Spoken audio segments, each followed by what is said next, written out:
Hello, I'm Sean Dry, World History faculty member at Oakland Community College.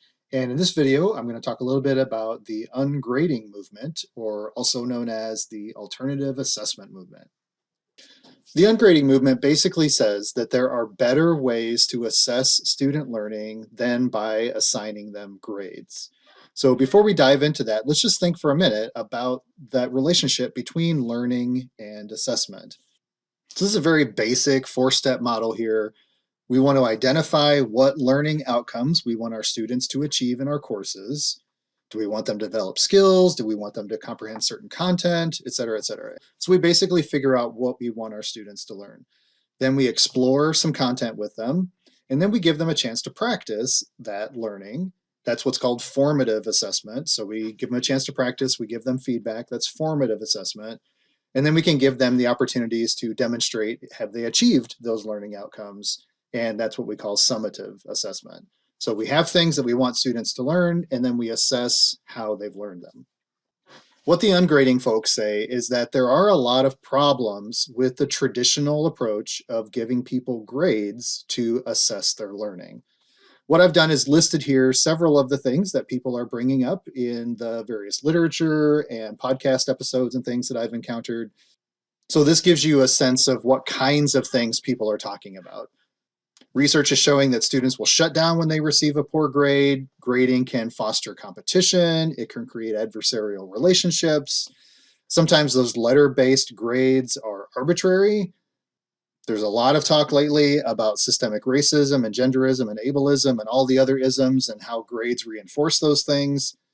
If your grades are high stakes, then that can certainly incentivize cheating. So the more that you emphasize grades with high stakes, the more likely it is that your students might cheat.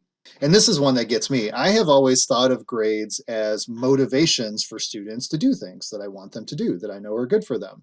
But there's some interesting research out there showing that grades, which are a form of what's called extrinsic motivation, so motivation that comes from the outside rather that comes from the inside, that only generates short-term accomplishments.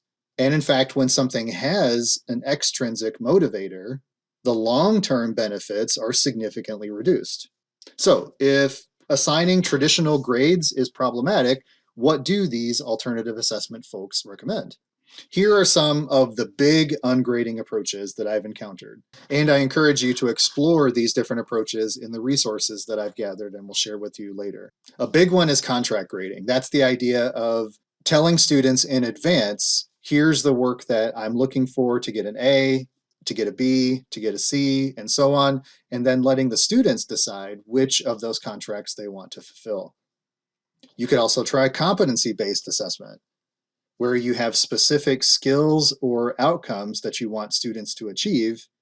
You give them a chance to accomplish them, and they either do them satisfactorily and pass, or do them unsatisfactorily and have to redo them until they pass.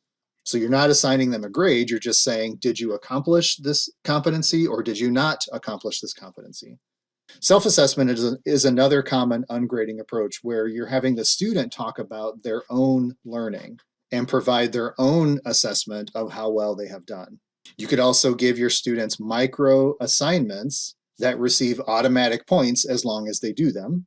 And then if you really want to get funky, you can go the metacognitive approach, where you have students talk about what is learning and how are they satisfying the learning experience in general.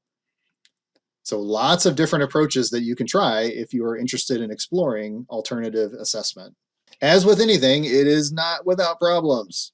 Some of the things that both ungraders and those who have tried ungrading have shared about this approach, there are huge benefits if students can build their own intrinsic motivations to accomplish learning, but that's really hard. It's really hard to get students to develop that intrinsic learning if they don't already have it when they come into your courses. There are many courses, and STEM courses in particular, that have large amounts of content that need to be gained and retained. And it's still an open question whether these alternative assessment approach can motivate people to get that content level that they need. If you have never done ungrading or alternative assessment before, it's a lot of work to transition your courses into this kind of approach. And there are also some concerns that cultural elements and social identities can create obstacles and can create some inequity. What I mean by that is that some cultural experiences may not take to the ungrading approach very well because they've been raised in environments in which grades are very, very important.